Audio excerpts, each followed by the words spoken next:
Hello, everyone, and welcome back to Hack and Hustle. I'm Anthony Johnson. And I'm Brad Rager. And joining us today is Kayla Cytron-Thaler. Kayla has been a rockstar BDR and BDR leader for several tech and security companies. She's currently on the Alliances team at Drata, where she oversees ISV tech partnerships. Kayla's also a podcaster in good company and has an accomplished track record as a CrossFitter. I know this because we both belong to the same gym here in Denver, and she shares a lot about her fitness journey with her followers and friends on LinkedIn, where she has over 13,000 followers. Most of what she talks about on LinkedIn are her killer tactics to break through in business development, which is an incredibly tall order. We'll get her insights on that and much more today. Kayla, great to have you here, and welcome to Hack and Hustle. Yeah, great to be here. Awesome. Well, so by the time we share this episode with the rest of the world, it'll be summer. We have a bit of a queue going, but as we sit here today, it's January, which means it's New Year's resolution time. So I got to ask you guys, any things that you're resolved for in this new year, and any bets on how long you'll keep those resolutions for? You want to go first, Anthony? Sure. I'm trying to create one habit. And so I'm going to spend this January figuring out what the habit is, and then spend the next few months figuring out how I engineer my life so that the habit becomes a thing, right? Like, I've been reading a bunch of books on creating habits. So that's my resolution for this year, is to have one habit. And so I got to spend this month to figure out what the hell I want it to be first. Hopefully it's like a good habit, right? Yeah, I want a good habit. I don't want a bad habit. I'm going to start smoking cigarettes. Yeah, I don't want a bad habit. What about you, Kayla? Yeah, so this was actually last April. I kind of hit a low point in my fitness trajectory, I would say. And I know that I perform better in the gym. I will never be a CrossFit star. It's just for my personal good when I'm lighter. And so last year, when I was actually on the SDR team, I was an SDR at Drata for 2 months. I told my manager at the time, Kirsten, and I said, I want to lose 20 pounds in the next 12 months. And so I am 20 pounds down now. So my goal is just to really maintain. Yeah, honestly, it's just maintaining and consistency. And yeah. What about you, Brad? I don't have anything specific, because whenever I set something specific, I totally blow through it. So I'm just really trying to be better and do better. And I also, I think I've kind of hit that stage in life where I used to think I could do multiple things all at the same time. And I've realized, and maybe it's age, I can't do that anymore. So I'm in this age, I'm all about focus and giving something at a given time my full attention, and being very present. And so that's kind of the life thing that I'm working on. But maybe we can have you back here in the summertime when this first episode airs, and we can see how we're doing on all of our things. Yeah. All right. So let's get to the topic. Outbound, business development. It's in this industry, it's tough, right? There's a lot going on. Maybe Kayla, can you kind of tell us a little bit about just your background and experience doing this, and we'll dive in. And I really want to spend the time talking about the how and some of the things that you bring to the table, and that you've really been training others to do through LinkedIn and other things that you do. But let's start there, maybe with a little bit of background.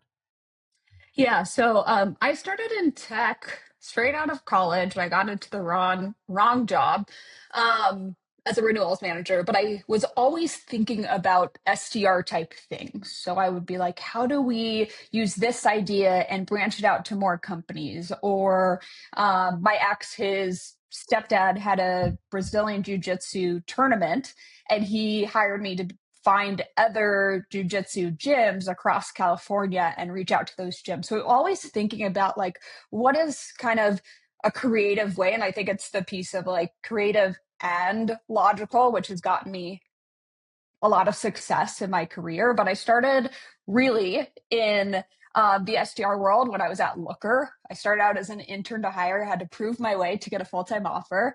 But then really focused on the creative piece. So this was video, which we'll dive into, and always thinking front and center, how do I get above the noise? Like you mentioned, Brad, we're in like a really crowded space. It's really hard to get above the noise. And so, yes, everyone wants this silver bullet. And I was always thinking about, it's not necessarily about how can I work in a easier way, spend less time. It's about, I want to hit quota.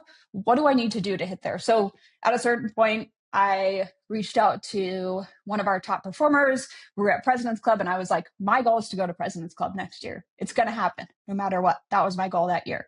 And I saw this top performer, and I sat down with him because I'm like, I want to do video. There's something about this. And I reached out to Apple, which is one of his accounts, booked 6 meetings, and I was coming in on Sundays because guess what? I needed to do the work to hit my number. And there was no easy way of, oh, I'm going to use this AI tool to create these videos. I don't even know if there was AI tools at that point, but I was thinking, I'm going to put in the work. And I feel better when I put in smart work, obviously not doing stuff that doesn't get me closer to my number, but always about putting in the effort and being authentic about it and having personality. So yeah. There's 2 things you mentioned, and I got to touch on the last one, Yeah. and I'm probably going to get flamed from somebody for it, right? But like, hot takes. Let's I know, go. like, well, so everybody's like in the world today, everyone's like, I want the goals. I want to be in President's Club. I want to win, right? But I want perfect work-life balance, and I don't want to come in on Sundays. So the world's unfair because I can't get that without doing the work. And I think there's those of us who like actually had to do that. You're like, that's just what it takes, right? And you have to, I think, accept that. But the thing that really jumps out a little bit is a question like, there's a lot of industries where demand gen is important, right? What makes cyber harder or easier, or is it the same, or like what do you think? Because I mean, it's very relationship driven, but like, what's the nuance that you see from your vantage point? I think it comes down to we're all people, right? And so be human. And this will be one of kind of my tips is like build your presence on LinkedIn about who you are. If your about is about, oh, I have this skill set, take it off. Go change your about to who you are. What are you passionate about? And people will see that. So to go back, Brad, I know we originally connected, well, at the gym, but beyond that, because you heard me on a podcast from George K. And that was something when I was outbounding him because I wanted to book a meeting with him. And it was the authenticity. He saw my profile and said, oh, Kayla's an actual person. So I think it's the piece of, I don't think it's industry based. Yes, there might be some industries that are harder, right? If you're prospecting into restaurants, that might be different. But I would say in SaaS, I've worked in security, I've worked in data science, I've worked in BI, I've worked in product. And the strategies, for me at least, work across. So yes, there may be things that resonate better. And yes, CISOs, you may know this, Anthony, but don't like to click on links. But I've had really good success on LinkedIn and sending videos on LinkedIn. So I think it all comes down to be a person and be authentic, and that will resonate well with people. My sense is it just makes the bar is constantly rising because of the volume that's out there. And because I do think I haven't done this analysis, but I bet if you had a database of all the companies in the world and all the venture capital and all the people to be sold to, my theory is that in cybersecurity, you'd have a really high ratio of VC funded companies that want to grow that are using outbound tactics against a relatively limited pool of potential buyers, which just makes the noise really high, right? And then I think you couple that with the fact that these people are paid to be skeptical of everything.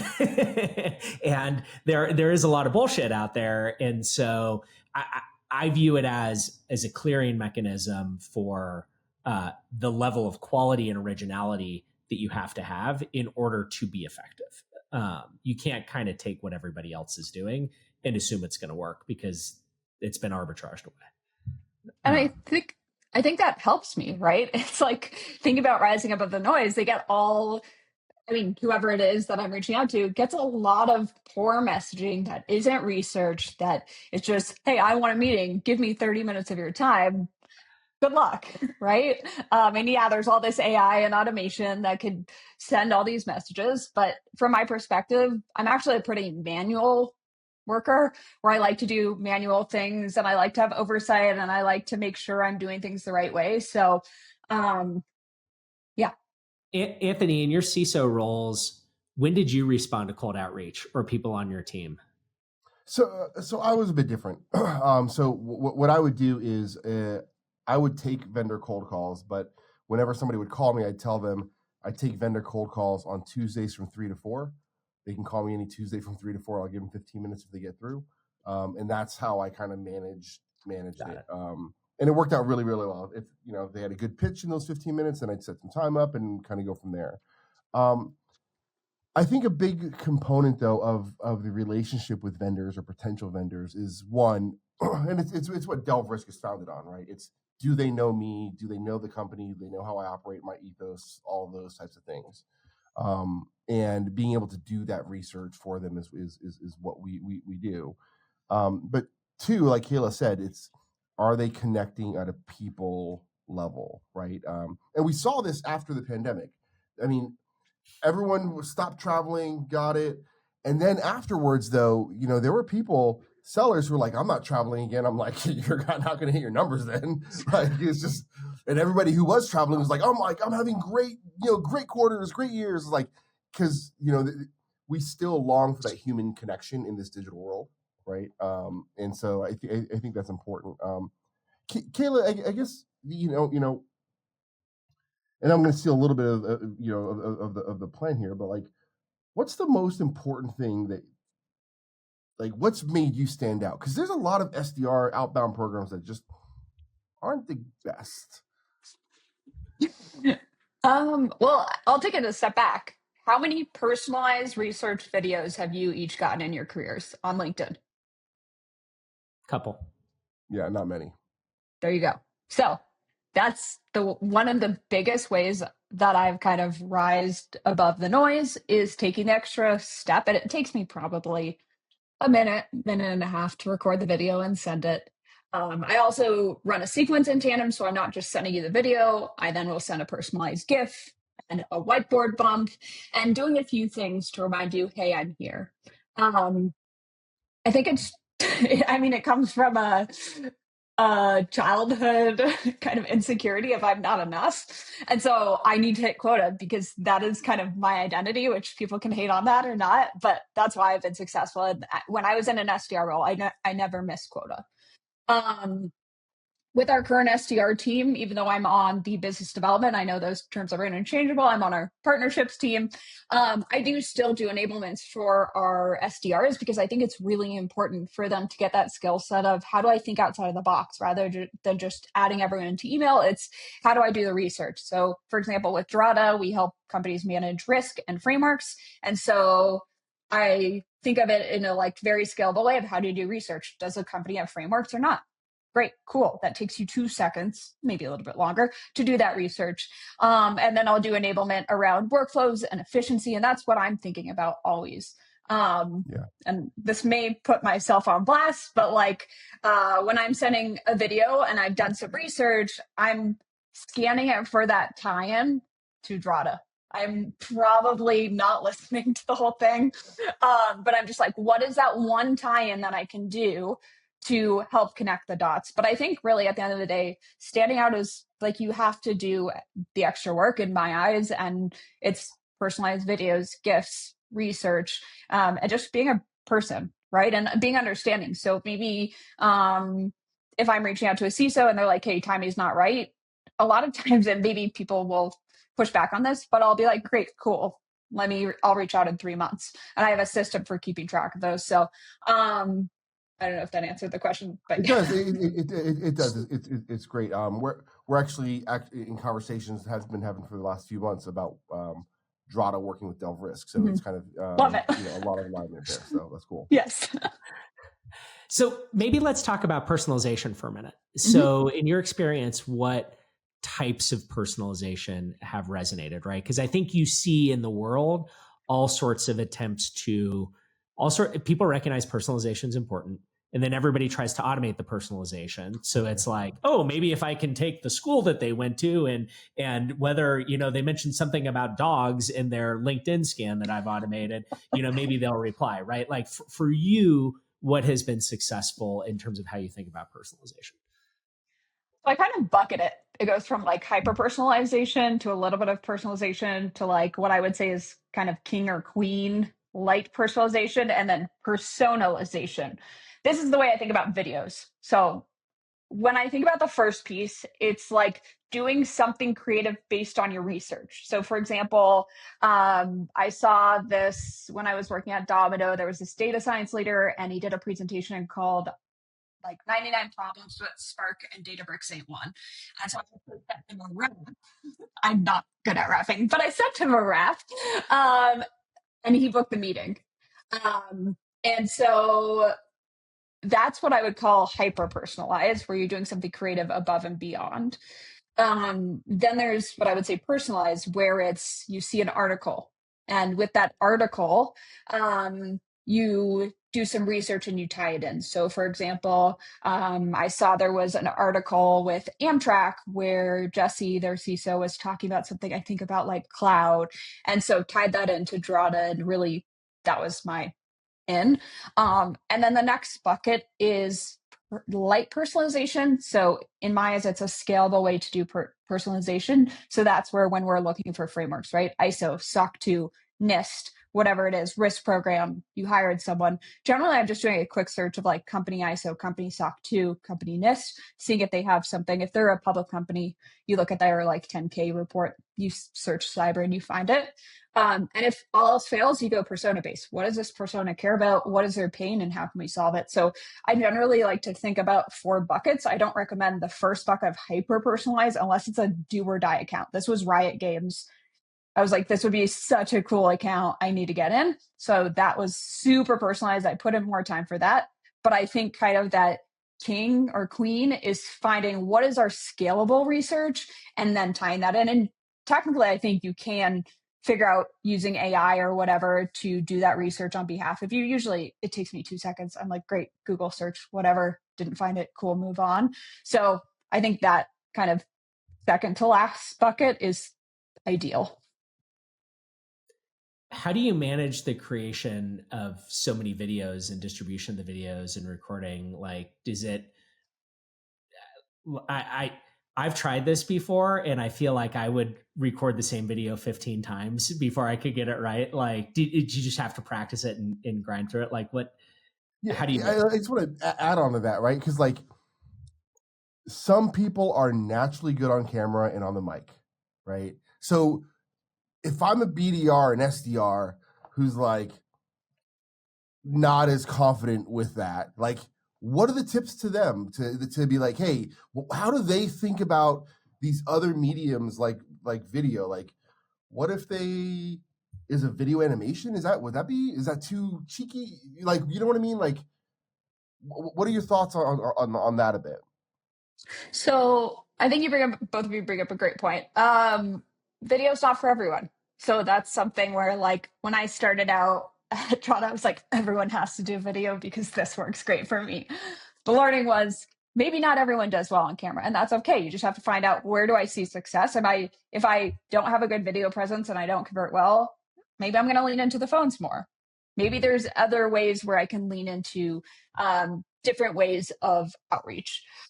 What I would say though, I've been doing video since early 2019. So for many years. And if you want to do it, I think it's a very effective way to get above the noise. Number one, and Brad, you kind of brought this up, is perfection is not your friend.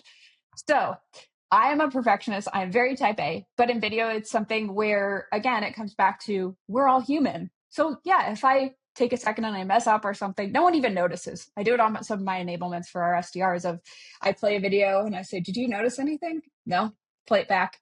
Oh, wait, you actually messed up. So I think it's okay to mess up. It's okay to be human, I think, is the first piece.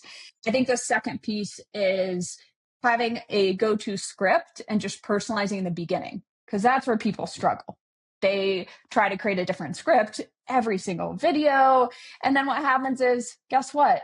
You're spending the time like writing up a new script. So it's really about the way I structured it. I think it's 5 pieces is, hey, name, want to send you a quick video because whatever your research is, whatever the reason is, been talking to other people just like you.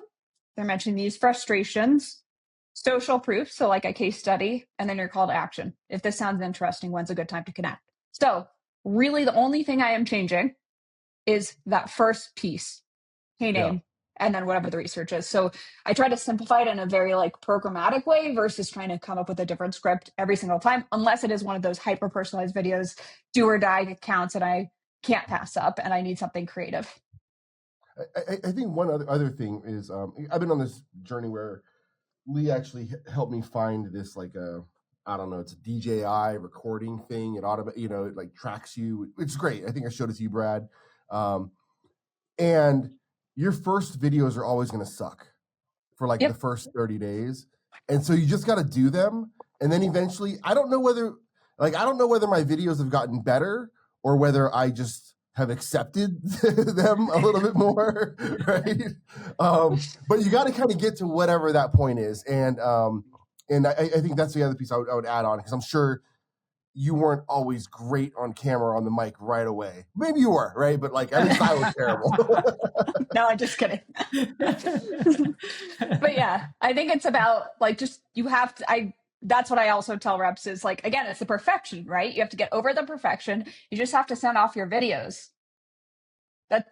There's no other place to start than sending them and creating them. So yeah, I always had kind of I used to run my own social media business, and I would do videos and run series of giveaways and stuff. So I already had kind of a sense of being on video, but I think it was just the fact that I said, this is something that's going to help me get to quota. I need to put aside my ego, put aside any insecurity I have, just send off these videos, and I can perfect it as I go and get feedback. But really what's important is just start out, because you're not going to get better at something if you don't do it. Yep. And so you're using LinkedIn to send the videos and direct messages. Is that the primary channel? Some email? Like tactically, how do you do that?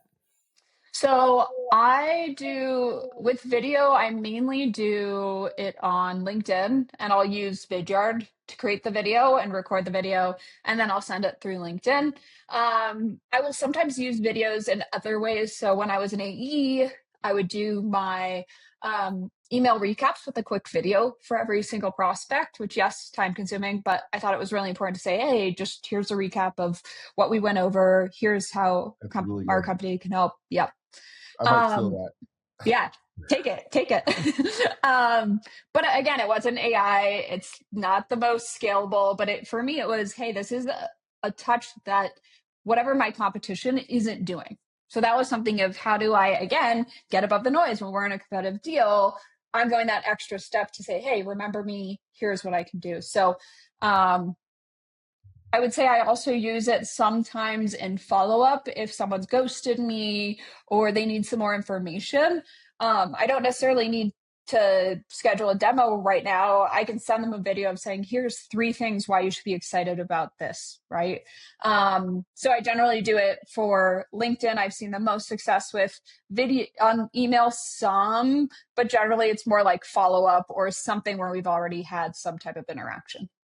That makes sense. And we talked about LinkedIn a little bit earlier and how to make it not just a workspace, but show a little bit of humanity on there. Any other things you're doing or thoughts on LinkedIn? I'm sure I have to think there's a relationship. Somebody gets a message from you, they click on you and to see who you are. Like, how do you make that kind of reinforce each other, right?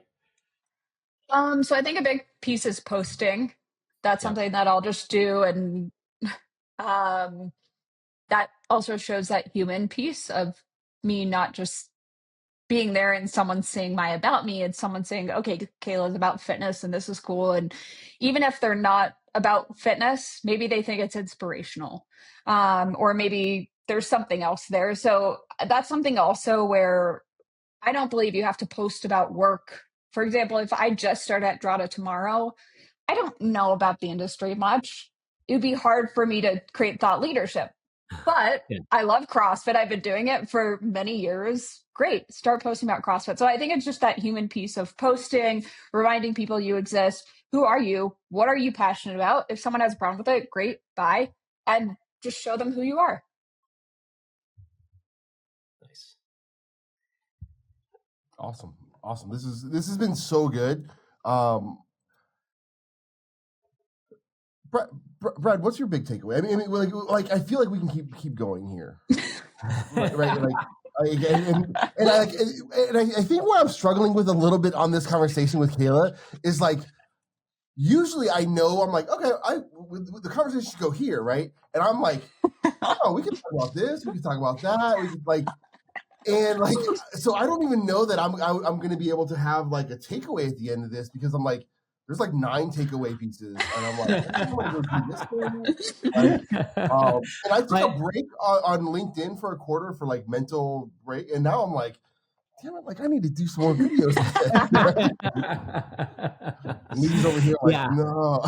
Well, I think it begs a follow-up conversation, but I think this is probably a good place to leave it. I mean, for me, look, there's only so many distribution vehicles we have, right? We can call people, we can email people, we've got LinkedIn, you know, and we could write notes or send presents or whatever, right? There's like a limited number of vehicles, distribution vehicles.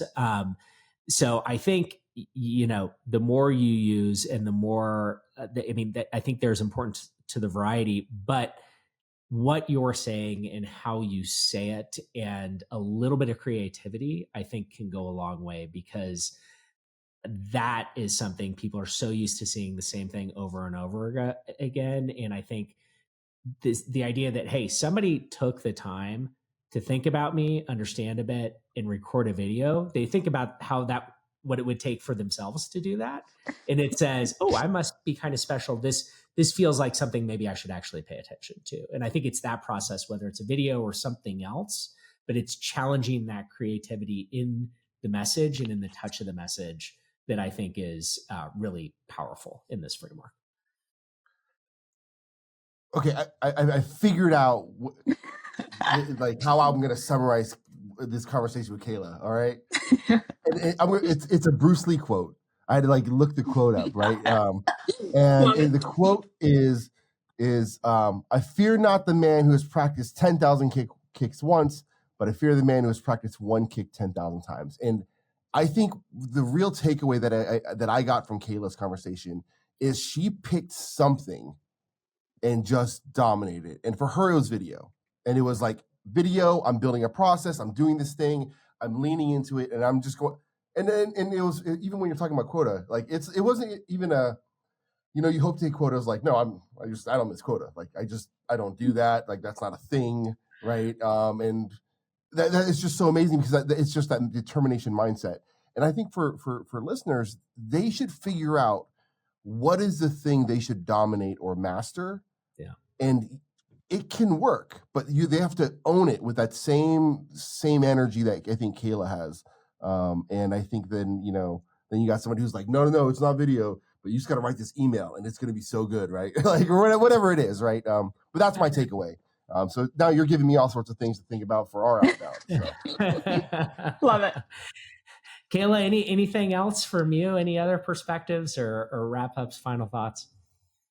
I think at the end of the day, right, it comes back to being human, and there is no silver bullet in sales. And I know I see all these posts of, hey, and I actually saw one yesterday and created a post about it, but like, hey, you can get my perfect outbound strategy. Just email in the comments.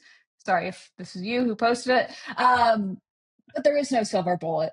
Again, Anthony, to kind of riff off of what you said, find something you're good at and that you can do well and that converts well, and lean into that. So, if you're trying to find the easy way in sales, probably sales isn't for you. Yes, there are hacks and there are kind of ways you can be more efficient, but at the end of the day, it does require work, and hitting your number isn't a silver bullet. Yeah, no, it's so good. All I right. love this conversation. We have to have you back. 100%. Love it. Great conversation, Kayla. Thanks for coming on the show. Great to see you. That's a wrap for today, but we'll see everyone back here in a couple of weeks for more Hack and Hustle. Awesome. Thanks. Thanks.